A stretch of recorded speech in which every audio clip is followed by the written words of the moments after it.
Hey guys, welcome back to Geezer Skate. We are today talking about another film review that we have done recently, right, Nate? Yes, that is correct. And it is Skate Kitchen. Skate Kitchen! Yes, and before we get into this, I want to give a shout out to a few people, Nate. I want to shout out, first of all, to RC Wolf for joining us.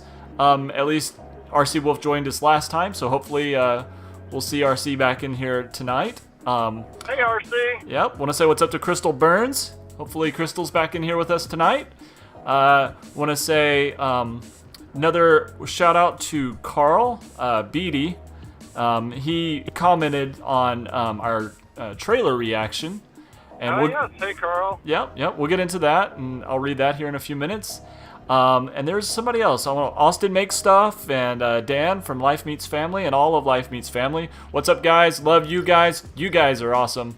They are growing like crazy. But dude, that's not what we're here to do today. What we're here to do is talk about this film's freaking Skate Kitchen. That's right. That's right. So, Nate, let's kick it off with your first thoughts about this film, Skate Kitchen. All right. So Skate Kitchen came out in 2018, so end of last year. I don't know exactly where it fell in terms of the release date relative to Minding the Gap or mid-90s. I feel like they all three came out within like a month or two of each other, but It's crazy how close together all of these skate films came out together here recently. I know, and then of course what makes it weird on our end is that we've watched them 3 weeks in a row. Yes, So, yeah, and so it just seems like everything's just coming out all at the same time. But I mean, all three of these films came out in 2018, if I'm not mistaken. that is correct. They all did come out in 2018, and what's interesting is they all three pretty much mine the exact same territory. And before you say any more about that, I want to say the three films that we have reviewed so far. The first one is Minding the Gap. The second one was mid-90s, and then of course we're reviewing tonight Skate Kitchen. So go ahead, Nate. Yes, you are correct, Josh. And so so they all three are mining pretty much the exact same story. A group of kids coming of age through and finding their tribe, as it were, Yep. through skateboarding. For sure. Common ground they all three share together is the theme of broken homes, then experimenting, besides through skateboarding, then through substance abuse also. Yep. So this one, watching these all three in a row, it's really hard to think about this in just by itself. It is. It's hard to think of them independently and separately. They all kind of start running together after a while, as we figured out last week, because you watched mid-90s way before you ever saw Minding the Gap, if I'm not mistaken. Thankfully so, yes. Yeah. So, yes, because that would have really kind of ruined it for me, Yeah. I think. I think so, because I think it did that for me. I had higher expectations of Minding the Gap. I had not Minding the Gap, higher expectations of mid-90s. Not nearly as high expectation of Minding the Gap, and I had really actually low expectations of Skate Kitchen, quite honestly. Yeah. And why do you think that is? Man, I think it's because I had already seen two of these coming of age, and it's like, yep, here's another one.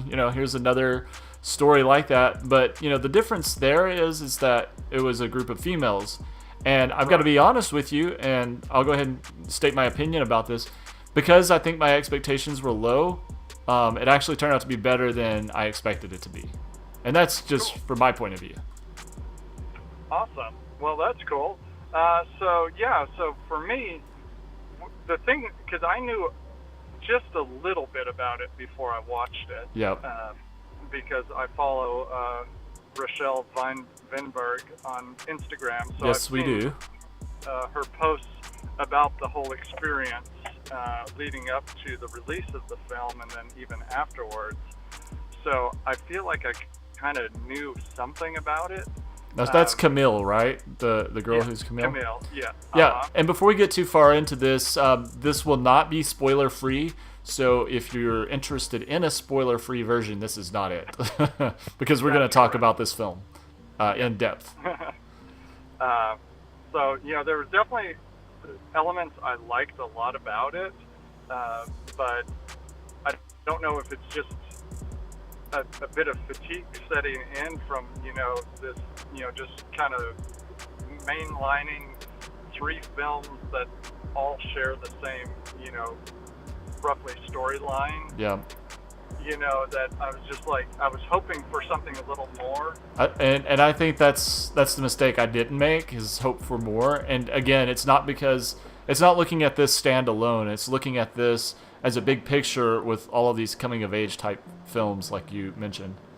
Right, but I think it is very important for the young girls who are looking to get into skateboarding to see representation in film, because you see the broad spectrum of ethnicities throughout. And, yes, it's true. And it's awesome to see all these girls coming together, and they're skating and they're supporting each other, and they're because I as a male I have no idea what it's like to face the discrimination that girls go through, and even in a sport like skateboarding, which prizes itself on no rules, right? And things like that, you still hear the horror stories of what girls go through, and that sucks. It's so I'm it's awesome to see that there's communities springing up of girls who are supporting each other. And well, yeah, and even in our community here in the Dallas-Fort Worth area, that female skate community, we're starting to see it grow a lot more here in the last couple of years, even. It's very strong, and it's awesome to see it, and I think it's wonderful that it's out there. Yeah, I think it's really cool, and quite honestly, they're all better than we are. Oh, yes, yes, without question. I would never ever say that I could just because by virtue of being a man I could skate better. No, I would never say that either. No. And what I thought was interesting is that even now there are still some male pro skaters who hold that view, as I learned when I was checking out the TED Talk that Nina Moran, who plays the other main female lead. Yep, is that the girl who wore a hat backwards? I forget her name. Yeah, I'm completely blanking on her character's name. Yep. But she did a TED Talk about one being a female skater, but then making this movie, and was talking about an interview she saw with Nigel Huston, who skates for Nike, and when he was asked about the rise of female skaters, said something to the effect of like, well, a female can never skate as good as a guy can. Wow, really? Yeah, and I'm just like, seriously? Whoops, sorry. Like, have you not seen these women skate? I mean, they're freaking amazing. Yes. There's so many incredible ones out there. Yeah. I mean, I would hope at some point we would get to the point where you just say that skater is freaking awesome, and without having to preface it by that girl is really good at skating, or that Yeah. Even disabled people. Hell, there's that guy with no legs. Oh yeah. He's better than us. No, he's better than a lot of people. He's really good. Yeah, and it's you shouldn't, and so I hope that if nothing else, that this movie encourages people to get out there who might be afraid to have done so otherwise. Yeah, absolutely. And it's interesting. Here's the thing. You mentioned Instagram a little bit, and as I was watching this, I kept thinking to myself, man, is Instagram sponsoring this film? It is featured in there a lot. There's so much Instagram in every single scene. It's like them staring at their phones, looking at freaking Instagram, and that's the only way that they're communicating they're not texting. Well, I guess the mom texts, but the Right. girls amongst themselves, they're all just communicating by Instagram. It's so bizarre how often Well, that's used. I think that's real life, man. Yeah, I think you're right. I mean, specifically, in the skate community, because they talk about getting the clips. I never say that. Let's go get a clip, but that's really what we're Yeah. doing. When we go out and skate and shoot these videos. We've been getting clips since clips were done on VHS tapes. Dude, yes. I gotta hold up a VHS right now, again, because that's become part of my thing. So Oh, yeah. again, we are converting our VHS tapes to digital format, so you guys can watch again our crappy skating. Really crappy. Yep. Well, before we go any further, Nate, I want to say a special thanks to RC Wolf, who has purchased one of our Geezer hoodies. Yeah, thank you. That is really cool, man. We really appreciate Yeah. you doing that. Yeah, it's awesome. And if you haven't seen any of our products, I'm going to have to just, plug this just real quick. You can go to geezerskate.co. You can see our logo products here. You can look, that's our main page. You'll see what's going on with us. If you go to shop, you will see we got our Be Bold shirts, our hoodies. We got some beanies up there.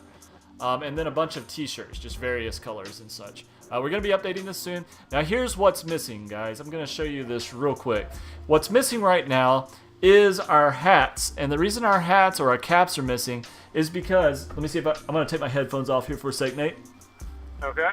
So what's missing with our hats right now, or the problem with our hat, I'm going to see if I can get a focus, is if you look right here, do you see where it says Skate Co.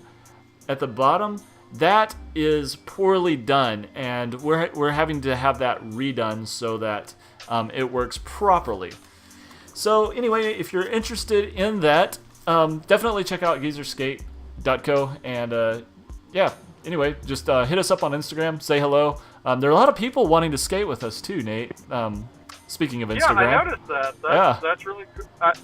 I'm flattered, but I'm also afraid that we would disappoint people I think, very, very much. Yeah. In fact, I'm gonna go over here to Carl's comment and see if I can zoom in on this a little bit, because Carl here said, and he's talking. Let's talk about the film. He's specifically talking about the film here, and he says, "I'm glad there's a focus on girls and skateboarding. Just not very appealing to me either." This was my original reaction he's talking about. I guess because I am a dad too, and I like when my daughter rides. Just don't think I want her saying the language I heard in the trailer. But she's only 5. This is rated R, so it's probably not on the radar. Cursing every other minute is a shutdown, and I have to agree with that. Just being an older dude, just the every other word cussing, that kind of gets old for me these days. And then he continues on, I don't think most girl skaters are like this, but I'm a geezer. ... LOL. Excuse me. So, do you think it's like that? Like it is in the film? I mean, we've been around a lot of skaters, Yep. and some of them are like that, male and female.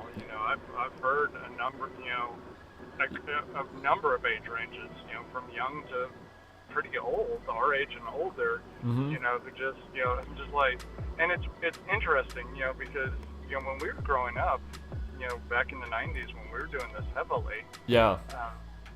obviously, ours was a more sheltered existence in that we were living in this tiny town.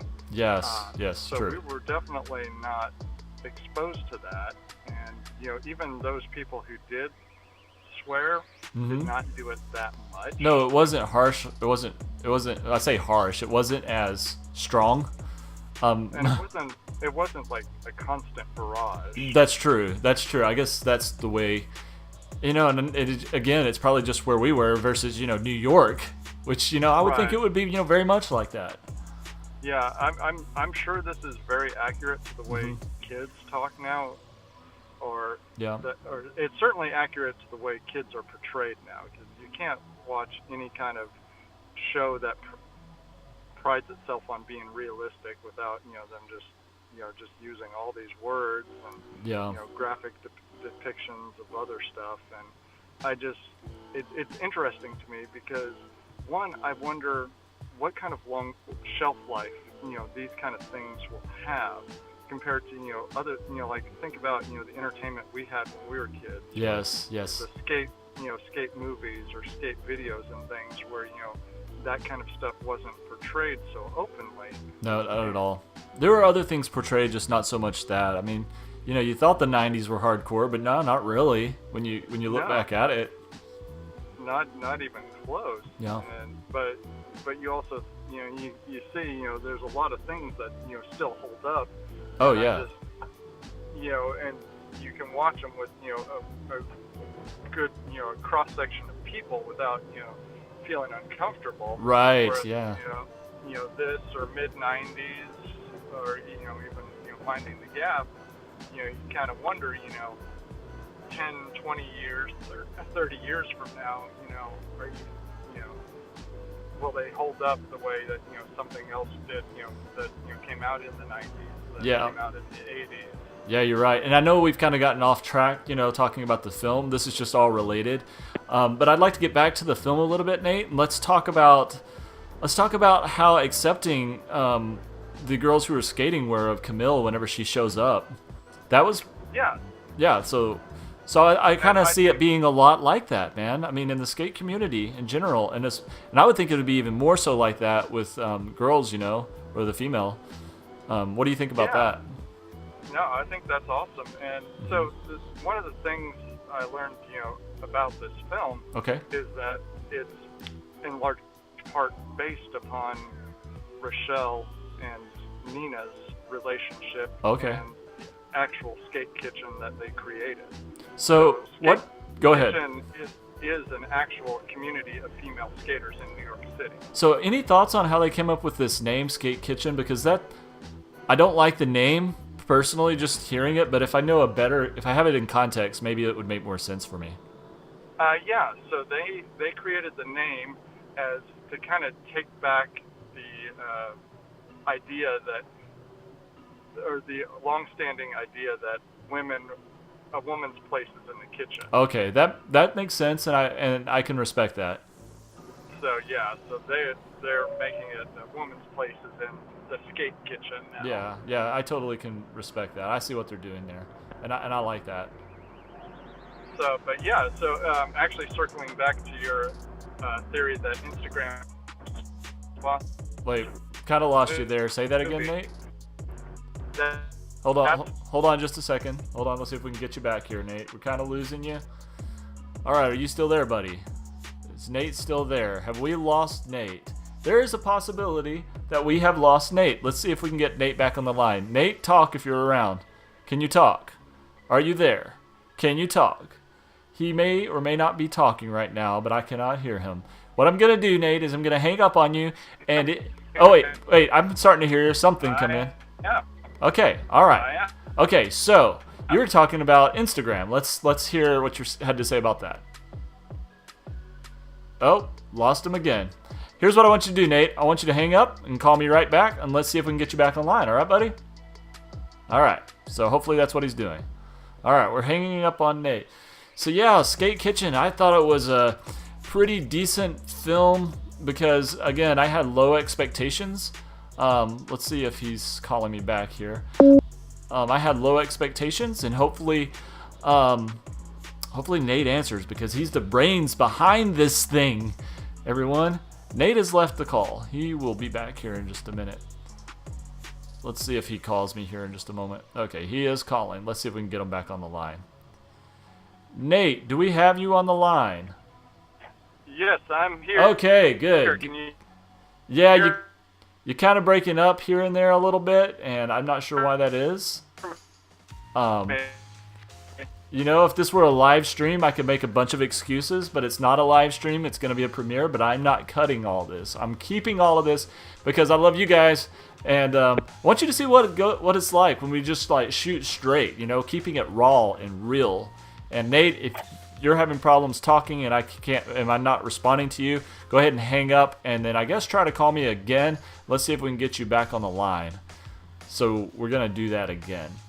But, one of my favorite parts of Skate Kitchen was actually Camille seemed really down. And like Nate was talking about, all these different films, they come from broken homes. And so one really cool thing I liked about it is that um, whenever Camille was around all these girls, she seemed sad, but then she started hanging out with the guys, and I don't know if it was because she liked Jaden Smith's character, but she seemed to have the most fun, and I actually had the most fun whenever she was skating with Jaden Smith and all of those guys. And Nate, if we have you on the line, let's hear you say something. Yes, I'm here. Okay, so I was just telling everyone here, I'm so glad to have you back, Nate. Welcome back. Welcome back to the show. Sucks being in exile. Yeah, I'm sure it does. And, using these Google Hangouts isn't as cool as, a regular phone either. No. Yeah. But I hear you loud and clear now, so that's awesome. So I was just saying that how I really like one of the favorite parts of the film to me was whenever Camille was skating with the guys, because she actually seemed the happiest when she was skating with the guys. I don't know for what reason, if it was because she liked Jaden Smith's character, or if there was a particular other reason. What do you think? I think maybe that she felt a sense of acceptance, yes, and maybe like even a greater sense of validation. I think that's exactly what it was. And dude, my favorite part of the entire film was this. It was when they were skating in front of that hotel or whatever it was, and she's like begging for a board back, and she got this board back, and then all of a sudden out of nowhere you see her come down and do this trick on this thing they were trying to kick her out of, and I was like, what? I loved that. That was that's so skateboarding right there, That was brilliant. Yes. Yeah. But so going back, the point I was trying to make or relate about the Instagram and things. Yes. So that's actually how Nina Moran and Rochelle Vinberg actually met. Oh, okay. That when Nina was learning how to skate, she didn't know any other female skaters, and so she just she typed in a search for female skaters New York City on Instagram, and Rochelle's Instagram came up. Oh, really? So they started messaging each other through Instagram, and then met up together, and then started, they just, came up with the term skate kitchen. Oh, cool. Well, I'm going to try to pull up Rochelle right here. Let's see if I can pull her up here, and then we'll show her Instagram account on our YouTube right here, dude.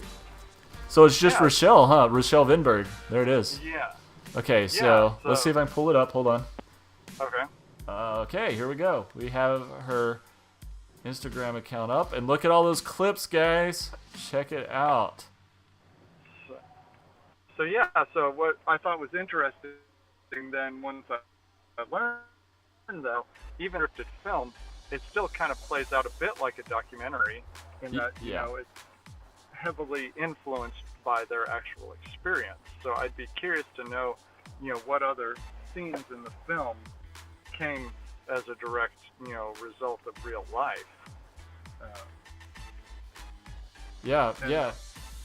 And then another interesting thing is the opening sequence of what happens to Rochelle. Oh, yes. Credit cards herself, which is really hard to watch. Oh my goodness. So I'm going to give a description of if you guys don't know what credit card is, it is something that can happen to both males and females, I believe. Yep. And it is whenever you do a trick, usually off of something because it's higher, your board lands straight up and down like this, and then you land on it like this. That is called being credit carded. And you don't want to get credit carded, and especially Rochelle, when she got, was that her name? How you pronounce it? Yeah, Rochelle. Uh-huh. Whenever she got credit carded in this film in that opening scene, I was hurting so bad. Dude, that was so gnarly. And the crazy thing is that actually happened to her. And she posted a video of it on Instagram. No. And from what I can tell, based on when she posted it and the story she relates about it, it looks like it happened after she filmed that sequence.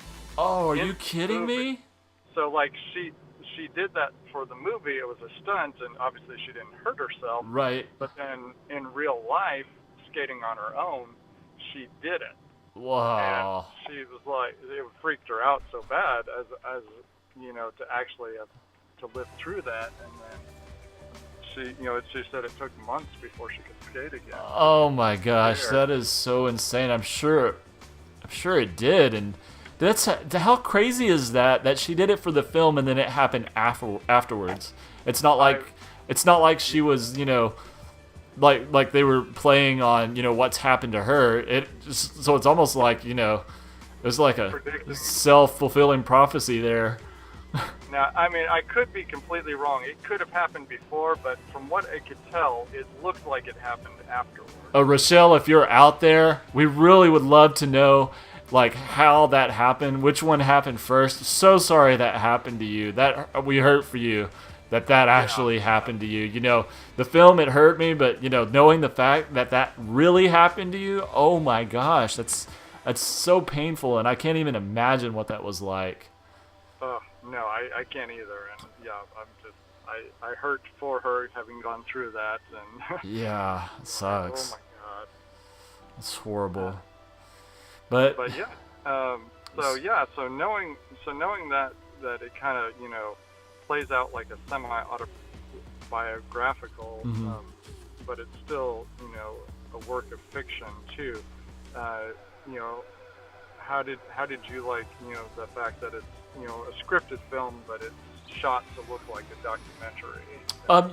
It was shot. I think it's not so much how it was shot to me. It had that indie feel to it. Yeah. It's not so much how it was shot that reminded me of a documentary. It's just how the story played out, and how people were sitting around kind of talking a lot. You see that in unscripted type films a lot, where they'll just kind of take what's happening in life, like where the girls are sitting around the bedroom just talking with each other, or when they were in that that house, when they go back to Jaden Smith's characters apartment, and they're all just kind of watching skate videos and other videos and such.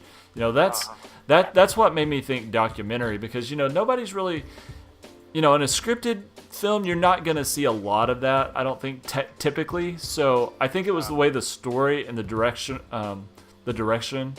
of the film was laid out is why it looked like that to me anyway.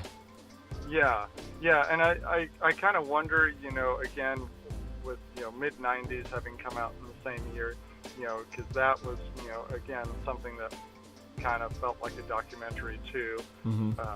That was made to look like an artifact from the 90s. Right. If there was if they were going off that, or if they were going off like Kids, which was again something that was made to look like a documentary but was scripted. Yeah. Well, I think that's kind of a cool. I like that route, because I think a lot of you think of skate videos, and a lot of them back in the day kind of were like documentaries, really. Like when you look at like the Bones Brigade and the actual documentaries from back in the day, it's kind of crazy, right? Yeah, no. I mean, even scripted films like like the silly one. What's that? The Search for man, I blanked on it. You know what I'm talking about, though. Oh, The Search for Animal Chain? Yeah. Even that one's kind of documentary style, They're skating looking for this dude, but, they're skating and hanging out and stuff. Right, yeah, exactly, yeah. I mean, I can't imagine they scripted all of that part there. I think they probably just kind of threw them together and like, okay, here's the basic idea, you guys just, because they, the cool thing is, they had a relationship with each other. The Bones Brigade guys had a relationship, so they can play off each other, and they've got a natural chemistry. Yeah, and I'm not saying that it was the exact same or anything like that. I'm just saying that it was really, really similar. But I mean, similar as far as the way the documentary was set up. Right. Not real similar in story or anything close. In fact, this one was shot a lot better, quite honestly. Yeah, and really, like, I still go back to my favorite scene of Skate Kitchen when they were skating with the guys. They were at night. They were just skating around the city. That was that looked like fun. It looked like she was having fun, and so I had fun watching that part instead of looking depressed like she did at every other time. Like Right. that was rough. The cinematography was freaking amazing. It was. I'll give them that. I loved how it was shot. Yes. That was. I've seen several review sites and read, a lot of user comments, and a lot of people hated the way it was shot, and they, thought it used too much shaky cam, as they called it. But Honestly, I didn't notice that too much. It didn't bother me. It didn't bother me either, and I was wondering if that is because we see that so much, because we watch so many skate videos. Well, not only that, but we shoot a lot of that, and so we're seeing that all the time. Right. So, I wonder if that's because we're immune to it. It didn't faze me. But it felt natural. It felt like, yes. Which made it feel even more like a documentary, because I think of how we shoot stuff, our interviews and, as well as skate scenes and things like that. True. Well, dude, I gotta say, I don't want to go too much longer. We're already over our 30-minute mark here. But okay. I do want to say a couple things that bothered me about it, and Mm-hmm. the first one is kind of minor, but it was kind of annoying. Every time anyone would ride off from the camera, they would have to ollie or do some kind of trick. I'm like, well, okay, I guess you're trying to make it interesting, but that's not really, I think, how it would be. It'd be like, you're riding off to go somewhere. I don't think you're going to necessarily have to ollie right away or, do a 180. That kind of bothered me. If I'm going to ride off to get somewhere, I'm just going, Right, yeah. I know that's real minor.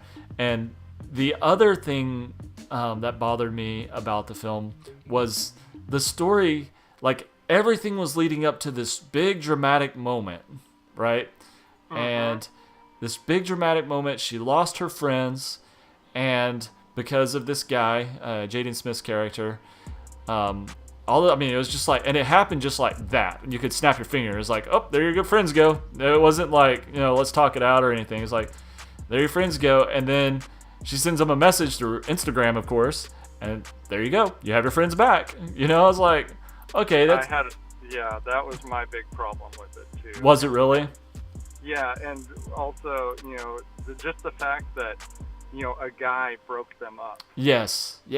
Which, is a huge complaint about, films in general, is that, most female-driven films have, the big conflicts are usually over a man. Right. That's a huge critique of them, is why can't there be something else? Why does it have to be fighting over a guy all the time? Yeah. Why does that come between good friends? I think it's just easy to write that. I mean, no offense to the writers on that part, and it could have just happened in editing. There could have been a bigger build up, or not a bigger build up, because there was a huge build up. It could have, like, I don't know, it could have taken a little more time for resolved, or for things to, for them to have broken up apart from friendship. Maybe something, like you said, something different, or maybe there was something, deeper that was with this guy that we didn't know about, that they could have revealed that they didn't necessarily reveal in the film. It was just like, here's a dude, you did something with this dude that I used to date. Boom, I'm not your friend anymore. Okay. Yeah, I know. It just, it was like quick break and then quick reconnect. It was weird, and that's part that drove me. And all that right there happened in like a 15-minute span over like a 2-hour movie. Right, and as much as I love the ending scene, I don't like how they got to that ending scene. Yeah, because that could have been in editing, not necessarily writing, but it's just like, okay, I text you. A few beats go by, and now we're skating together again. And I'm like, I wanted to see a little more resolve, in that. Right, yeah. And I didn't really get that resolve that I was looking for at the end of that at all. No. But, I mean, I love that ending scene. Where they're skating together was awesome. Where they're skating down the street, and and she looked happy there. And that was, the best thing about it. Right. Yeah, I love that. I thought that was great. And, overall, just the sequences of skating were awesome. I almost kind of, wish that it had just been a straight up documentary about these girls, because I think why do we need to make it dramatic, adding things that may or may not have happened in Yeah. it, and then filling it out with professional actors. Yeah. Why don't we just make a full-on, straight-up documentary about this group? Yeah, I who totally actually agree. did and who are doing, amazing things, and Hmm. being Well, an example. yeah, man, I totally agree with that. And Nate, I want to say that if Rochelle is out there and she's watching this, if you're watching this, Rochelle, or anybody from Skate Kitchen, and you guys want a Geezer shirt, holler at us, because we might want to give you guys one. Because Heck yeah. we really enjoyed, this film. We had some complaints about it, but nothing about the acting or the characters. All that was great. Yeah, no, I think it's awesome that you're out there doing what you're doing, and Yeah. being an example to girls. Yeah, it's so rad. Get on a board. I think anybody should get on a board. Agree. Whether you have disability or you're male, female, old, young. But ladies, you need to wear your pads. We're all about padding up, putting our skate Yes. pads on. You will appreciate doing that when you're older. Yes. Don't credit card yourself. Although pads won't help you there, Never once, unfortunately, not that I know of. unless you're wearing maybe bicycle shorts or something. That might help. Yeah, maybe so. But dude, I'm gonna go ahead and if you don't have anything else, I'm gonna wrap this up. Yeah, definitely. So, go ahead. Yeah, no, thank you guys for watching us. I hope you're enjoying these. This is our third one to do now, and Don't leave we'd yet. like to keep. I'm sorry. I'm just telling them not to leave yet. Oh yeah, don't leave yet. I'm just Yeah. saying we appreciate you watching this and doing coming along with the ride, and then we've got others coming up here, so be sure right. to stay tuned. Stay tuned. We're gonna try to do these on Thursday nights at 8:30. So, thank you guys for watching. We will be back next time. Be sure to hit that subscribe button if you're not subscribed to this channel, and we'll see you in the next one. Keep Bye. skating, stop aging. Peace out, everyone.